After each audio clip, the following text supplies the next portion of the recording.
So I was eating dinner with some friends outside the other day before it got freezing here.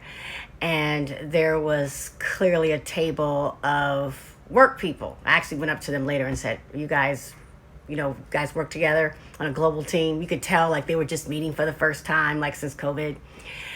And I remember I was telling my friends, I was like, I feel so sorry for that sister right there, because it's like a table of 8 people and the sister's there, and she is really quiet the whole time, and every now and then she says something, and every now and then someone says something to her, but she really was excluded at that table. She was there but she wasn't there.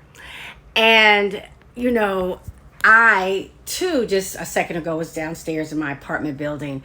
They're having a Halloween dog parade. And so, of course, no offense, people love their dogs, but particularly white people love their dogs. So it's full of white people and their dogs. And I love it. I mean, I just got a kick out of these costumes. But the majority of people there were white. And there was a black couple off to one side. And nobody was talking to them. Nobody was really talking to me. And I notice a lot of times that when black people are in white scenarios. Let me bring up another instance. When my kids were in school and, they would have events where the parents would be there, it'd be clusters of white moms around. And oftentimes I'd be standing there alone, right?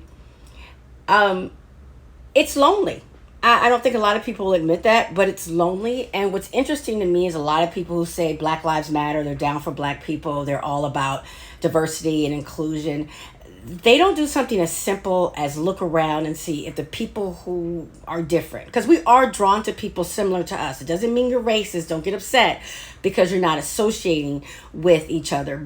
And also you may be in churches and clubs with these white people that you don't associate. But typically it's because you don't feel as comfortable with black people.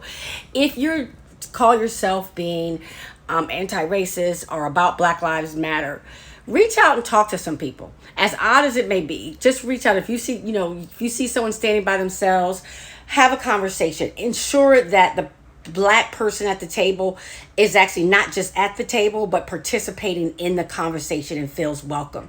I mean, it could be very simple things like that could be so helpful, because it's not easy being the only. Many white people have never experienced it, but try your best to imagine it. And it could just reaching out and including people, actively including people, like you tell your kids to do. If you see a kid sitting by themselves at the lunch table, do the same things. Y'all are grown. You say you're allies. That's easy.